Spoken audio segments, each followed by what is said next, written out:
सबसे पहले आपको बताते चले कि TRE-1 में सप्लीमेंट्री रिजल्ट की मांग को लेकर जो याचिका दायर हुई थी माननीय उच्च न्यायालय में, सभी मामलों की सुनवाई धीरे धीरे करके हो रही है। आपको बताते चले कि इसके पहले कंप्यूटर साइंस के मामलों में जो सुनवाई हुई है उस पर 4 सप्ताह का हलफनामा जो है माननीय उच्च न्यायालय ने BPSC और सरकार को दिया था और उसको 4 सप्ताह के अंदर जो है जवाब तलब के अनुसार उनको जवाब देना है। दूसरे कल मामलों की जो सुनवाई हुई है वो Dhirendra Kumar versus government of Bihar CWJC 1151 case number 2024। इस मामलों की सुनवाई इसके पहले भी 8 फरवरी को हुई थी और लगभग 8 सप्ताह का समय दिया गया था। तो जो चीजें हैं YV गिरी के बेंच YV गिरी लॉयर है और निश्चित रूप से जो चीजें सामने स्पष्ट रूप से आ रही है कि 2 सप्ताह के अंदर उनको फिर से जवाब देना है। तो पूरक परिणाम को लेकर आप सबको पता है कि दर्जनों याचिका दायर हुई है। एक और याचिका दायर हुई है सप्लीमेंट्री रिजल्ट 125 में को लेकर, वो है Satyam Kumar versus government of Bihar CWJC 2337। उस मामलों की भी जल्द से जल्द सुनवाई होने वाली है और इसके पहले भी आपको उर्दू के मामलों की भी सुनवाई हुई है। सरकार को जल्द जवाब तलब कर किया गया है माननीय उच्च न्यायालय द्वारा और सब चीजों पर आपको बताते चले कि आने वाले समय में 1 to 1 सारे मामलों की सुनवाई होने वाली है और सप्लीमेंट्री रिजल्ट के नाम पर जो BPSC और शिक्षा विभाग ने जो घोटाला किया, आप कह सकते हैं कि सीटों को बचाने का जो षड्यंत्र किया, उस सब मामलों पर आपको बताते हैं कि 1 to 1 आने वाले समय में सारे केस हो सके मर्ज हो जाए। लेकिन जैसे ही सुनवाई होती है आपको हम बताते चले कि आज के विभिन्न समाचार पत्रों ने इसको सुर्खियों में इसको प्रमुखता से खबरें दी है कि सरकार से जवाब तलब किया गया है। जो चीजें हैं कि सप्लीमेंट्री रिजल्ट में पहले भी जो भेजी गई थी सूची शिक्षा विभाग से 4773 लोगों का की रिजल्ट देना है सिर्फ मल्टीपल रिजल्ट को लेकर और उसमें से भी मात्र 2300 लोगों का रिजल्ट आया। तो आप समझ लीजिए कि क्या 2000 सीटों की कटौती की गई, उसके मामले में BPSC की तरफ से या शिक्षा विभाग की तरफ से क्या जवाब माननीय उच्च न्यायालय में आता है। लेकिन इतना जरूर है कि TRE-1 में लगभग 25 से 30 हजार पद खाली रह गए थे और उसको बचाकर जो चीजें थी BPSC चेयरमैन स्पष्ट तौर पर बोलते थे कि drop out student, multiple result और जो फर्जीवाड़ा हो रहा है सब सीटों पर हम रिजल्ट देंगे और शिक्षा विभाग ने मात्र 4700 पदों की सूची भेजी तो उसमें 2773 लोगों का ही रिजल्ट आया था।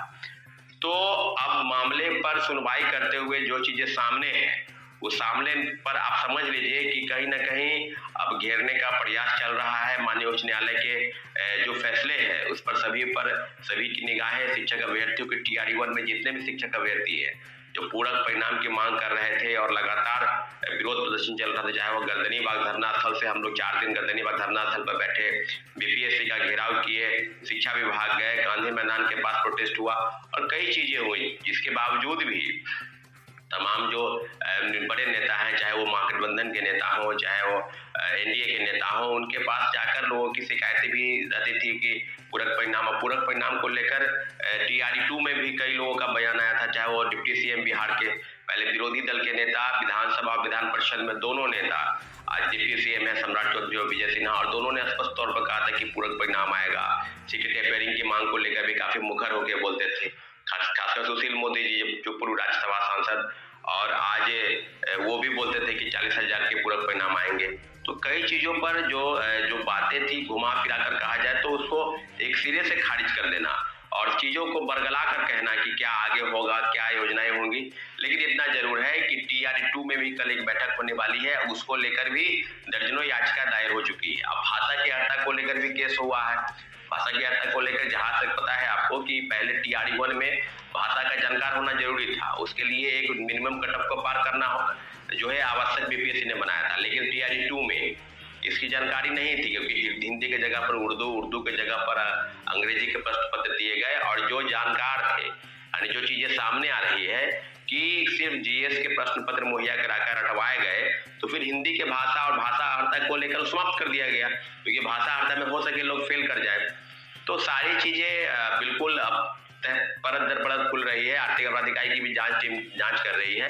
लेकिन इतना जरूर है कि आने वाले समय में जिस प्रकार की जांच चल रही है, जो जिस प्रकार से भंडाफोड़ तीसरे फेज की बहाली में हो चुका है, सब मामलों पर सुनवाई करते हुए सारे मामलों की सुनवाई जो है हो रही है। लेकिन TRE-1 और TRE-2 तक जितने भी मामले के संज्ञान में माननीय उच्च न्यायालय के शरण में जाएंगे, आने वाले समय में सब मामलों पर निष्पादन जो है माननीय उच्च न्यायालय की तरफ से होगा। अब कई लोगों के मन में सवाल है कि हम पिटिशनर बनेंगे तो मेरा ही रिजल्ट आएगा या हम नहीं बनेंगे तो सब लोग का रिजल्ट आ जाएगा। तो आपको बता दें कि ये माननीय उच्च न्यायालय के फैसले के अनुसार होगा कि अगर उनका कहना है कि अगर सिर्फ पिटिशनर को उसका लाभ दिया जाए तो पिटिशनर को लाभ मिलेगा। अब Dhirendra Kumar versus government of Bihar में लगभग 101 पिटिशनर है। उसके बाद Satyam Kumar versus government of Bihar CWJC 2337 में लगभग 85 लोग पिटिशनर है। 125 की बात करें। एक और केस है रेगुलर वाला, उसमें भी लगभग 40-45 लोग पिटिशनर बने हैं। फिर NIOS का जो केस है उसमें भी लगभग 50-60 लोग पिटिशनर बने हैं। तो कई मामले पे सुनवाई हो रही है और धीरे धीरे जो है वो केस हो सके मर्ज कर जाए।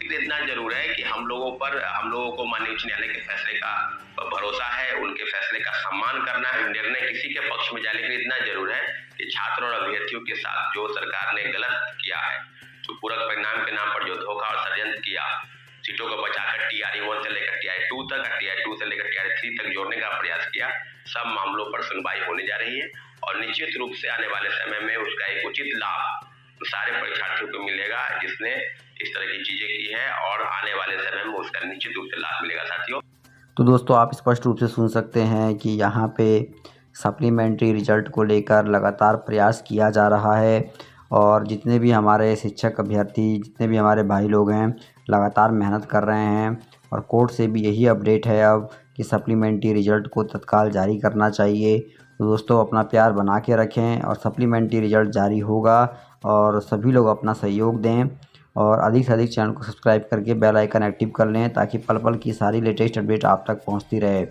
तो मामला पटना हाई कोर्ट में पहुंच चुका है और लगभग 14,000 के आसपास शिक्षक अभ्यर्थियों का जो रिज़ल्ट है वो पेंडिंग में है।